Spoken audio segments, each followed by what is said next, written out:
తెలుగు కథలు. ఒక చిన్న గ్రామంలో రాము అనే బాలుడుండేవాడు. అతను చాలా పేద కుటుంబానికి చెందినవాడు.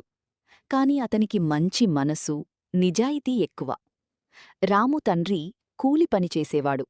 తల్లి ఇంటి పనులు చేసేది. ఎంత కష్టాలున్నా రాము ఎప్పుడూ అబద్ధం చెప్పేవాడు కాదు. రాము ప్రతిరోజూ పాఠశాలకు వెళ్లేటప్పుడు అడవిలోని చిన్న దారిని ఉపయోగించేవాడు.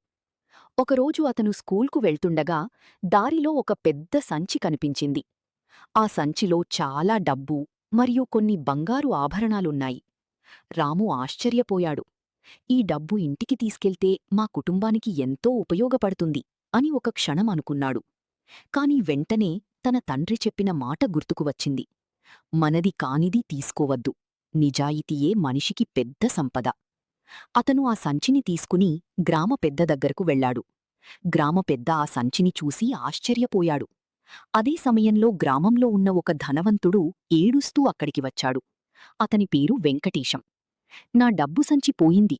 దాన్ని కనుక్కుంటే బహుమతి ఇస్తాను అని చెప్పాడు.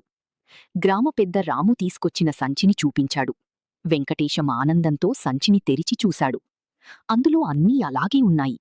కాని అతనికి లోభం ఎక్కువ. ఇందులో ఒక బంగారు ఉంగరం లేదు.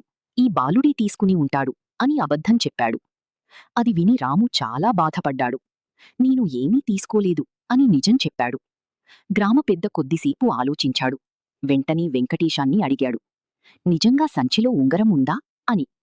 వెంకటేశం అవును అన్నాడు. అప్పుడు గ్రామ పెద్ద తెలివిగా చెప్పాడు, ఈ సంచిలో ఎలాంటి ఉంగరం లేదు.